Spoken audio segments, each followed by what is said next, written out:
Friends, my name is Santosh Singh. Once again welcome to my channel CHS help centre. Friends, आज के इस video में हम लोग डिस्कस करने वाले हैं मैनेजिंग कमेटी के लिए मिनिमम क्राइटेरिया क्या होना चाहिए इलेक्शन कंटेस्ट करने के लिए। तो फ्रेंड्स, इसके लिए बायलॉ नंबर 117 में बताया गया है eligibility for committee member. But मैं ऑलवेज रिफर करता हूँ आप लोगों को, जब भी कुछ ऐसी चीज़ें आपको चेक करना है तो आप बायलॉ, एमसीएस एक्ट एंड जो रूल है वो सारी चीज़ें चेक करिए। तो जो लेटेस्ट हमारा एमसीएस अमेंडमेंट एक्ट हुआ 2019 में, उसमें डिस्क्वालिफिकेशन ऑफ कमेटी मेंबर के बारे में बताया गया है। तो उसके लिए मैं सेपरेट वीडियो बना दूंगा, तो आप चैनल को सब्सक्राइब जरूर कर दीजिए ताकि आपको हमारे आने वाले नेक्स्ट इंफॉर्मेटिव वीडियो के नोटिफिकेशंस मिलते रहें। और फ्रेंड्स, एक लाइक तो बनता है ऐसे इंफॉर्मेटिव वीडियो के लिए। आपका लाइक हमें नेक्स्ट वीडियो बनाने के लिए मोटिवेट करता रहता है। चलिए शुरू करते हैं और डिस्कस करते हैं कि बायलॉ नंबर 117 में क्या बताया गया है।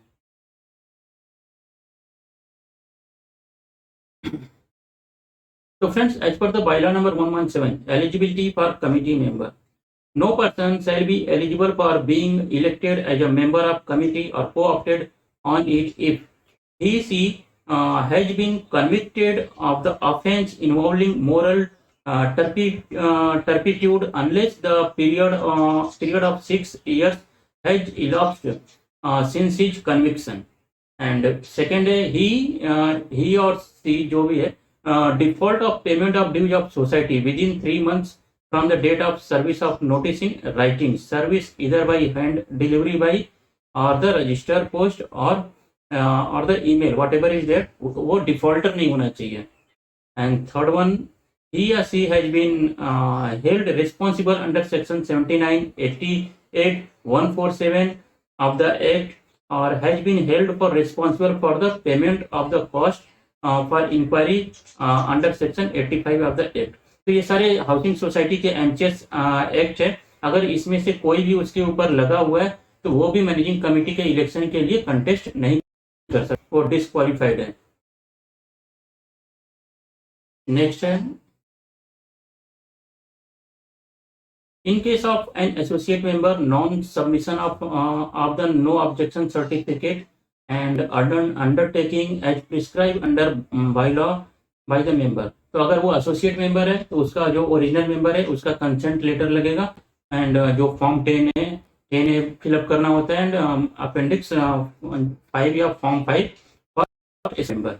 अभी उसकी भी डेफिनेशन तो आपको नया अपडेटेड ये एसोसिएट मेंबर के लिए फॉर्म है वो आपको सबमिट करना पड़ेगा। पहले एसोसिएट मेंबर बनेंगे फिर कमेटी के इलेक्शन के लिए आ सकते हैं।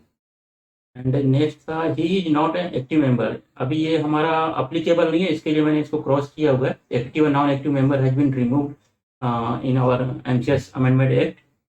he has without previous permission in writing has sublet his or part thereof or given it to leave and license or caretaker basis, has part its possession in any other manner, has sold his share and interest in the society। तो friends, I think आपको clear होगा कि minimum eligibility बताया गया है, इसमें क्या क्या चीजें। तो और एमसीएस अमेंडमेंट एक्ट में डिस्क्वालिफिकेशन ऑफ कमेटी मेंबर के बारे में क्या बताया गया है, I will make a separate video for that only. Okay, तो अभी एज यूजुअल हम लोग 5 क्यू लेते हैं जो हमारे WhatsApp group and Telegram groups में बहुत सारे क्यूरीज आते हैं जिसका मैं रिप्लाई नहीं कर पाता। So I have started to take in my video discuss here.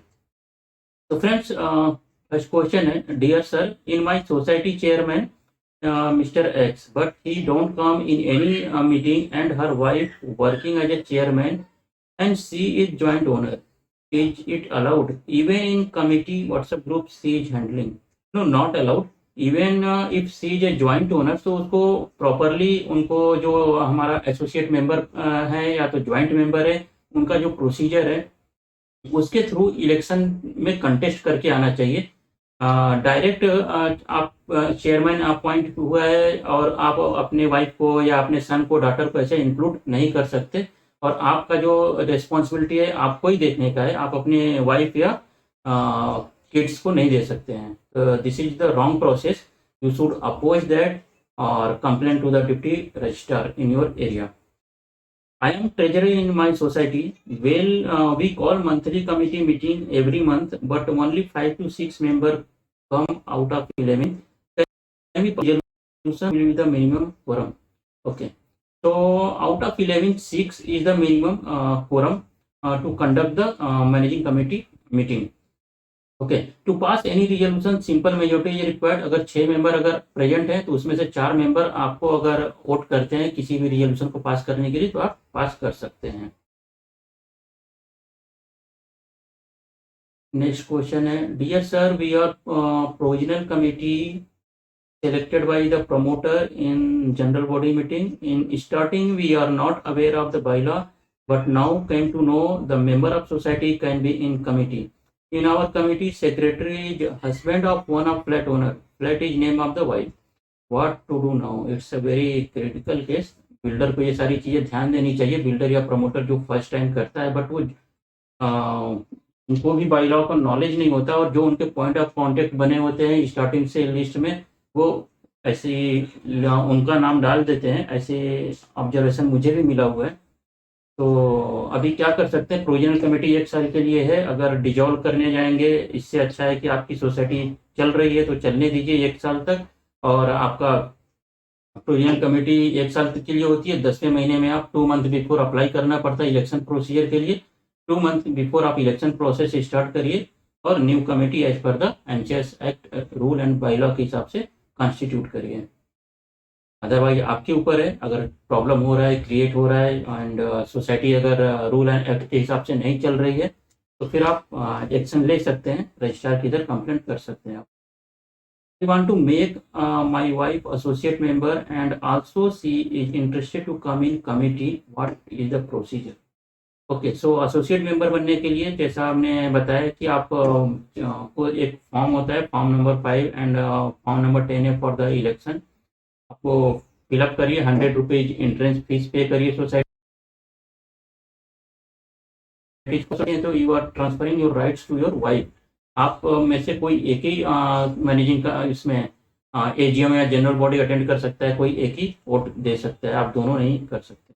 इसके लिए आप चेक करना है तो 154B 118 में डेफिनेशन बताया गया है, आपको चेक कर सकते हैं। If a member having 3 kids can he come in committee?